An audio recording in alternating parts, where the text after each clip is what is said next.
और देखिए एक बड़ी खबर है, ईरान पर और दबाव बढ़ाएगा अमेरिका। दूसरा एयरक्राफ्ट कैरियर भेजेगा अमेरिका।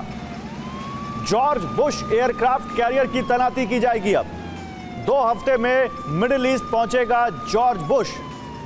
ईरान पर हमले की आशंका और बढ़ गई क्योंकि यह दूसरा एयरक्राफ्ट कैरियर है। यूएसएस लिंकन ऑलरेडी ईरान के आसपास है और वो बहुत बड़ा बेड़ा है। तो अगर दूसरे दौर की वार्ता में करार के समीकरण नहीं बने तो अरब में बारूदी सुनामी आने से कोई नहीं रोक सकता। हालांकि अमेरिकी दौरे पर पहुंचे नेतन्याहू और ट्रंप की बातचीत के बाद सकारात्मक संकेत मिले, लेकिन यह एक छलावा साबित हो सकता है क्योंकि एक तरफ वार्ता की तैयारी की जा रही है, दूसरी तरफ ईरान पर शिकंजा कसने के लिए लगातार सैन्य तैनाती अरब सागर में बढ़ाई जा रही है। इजरायल ने भी सुरक्षा चक्रव्यूह 4 स्तरीय कर लिया है, यानी आक्रमण से पहले रक्षा घेरा बना लिया है जिससे ईरान के हर पलटवार को नाकाम किया जा सके और बाकी का काम अमेरिका के एयरक्राफ्ट कैरियर और बॉम्बर्स कर लेंगे जो युद्धाभ्यास में जुटे हैं। ईरान की घेराबंदी बढ़ाई जा रही, सैन्य तैनाती में इजाफा किया जा रहा है। यूएसएस लिंकन के बाद यूएसएस बुश भी भेजा जा रहा है। सर्विलांस ड्रोन से निगरानी रखी जा रही। पेट्रोलिंग बोट फारस की खाड़ी से ओमान की खाड़ी तक गश्त कर रही। एयरक्राफ्ट कैरियर से फाइटर जेट एयर ड्रिल कर रहे हैं। और इजरायल ने सुरक्षा चक्रव्यूह कर लिया है तैयार और इसके लिए 4 लेयर डिफेंस बनाया गया है। पहली लेयर में डिफेंस सिस्टम थार्ड और पेट्रियट लगाए गए हैं जिनकी रेंज 200 किलोमीटर है।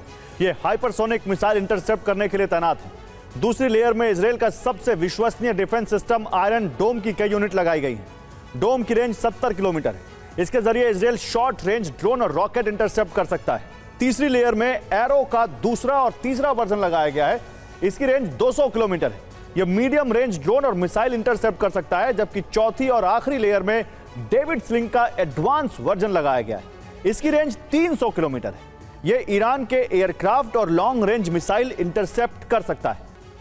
और ईरान पर डबल अटैक की तैयारी की जा रही है।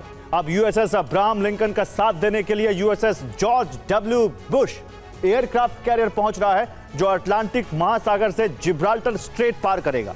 वहां से भूमध्य सागर पहुंचेगा और उसके बाद सुएज कैनाल पार करके लाल सागर में पहुंचेगा। लाल सागर में टास्क फोर्स उसे बाल अल मंदेब स्ट्रेट तक लेकर जाएगी। इससे आगे अदन की खाड़ी में पहुंचेगा एयरक्राफ्ट कैरियर और जहां से आगे अरब सागर तक पहुंचेगा और फिर ओमान की खाड़ी से आगे स्ट्रेट ऑफ हॉर्मूज के पास तैनाती की जाएगी जहां पहले से ही यूएसएस अब्राहम लिंकन हमले के लिए तैयार है। 14 अप्रैल 2024 को पहले ऑपरेशन ट्रू प्रॉमिस में ईरान ने 150 मिसाइल और 170 ड्रोन का इस्तेमाल किया, जबकि 1 अक्टूबर 2024 को दूसरे ऑपरेशन में 200 मिसाइलें और इतने ही ड्रोन इस्तेमाल किए थे। 13 जून 2025 को तीसरे ऑपरेशन में भी 1000 मिसाइलें और 1000 से ज्यादा ड्रोन थे, यानी तीनों में 1300 के आसपास मिसाइलों और 1400 ड्रोन का इस्तेमाल किया था, जबकि अभी ईरान के पास 3000 से ज्यादा मिसाइलें हैं। ईरान दावा कर चुका है कि वो एक साथ 2000 मिसाइलों से हमला कर सकता है।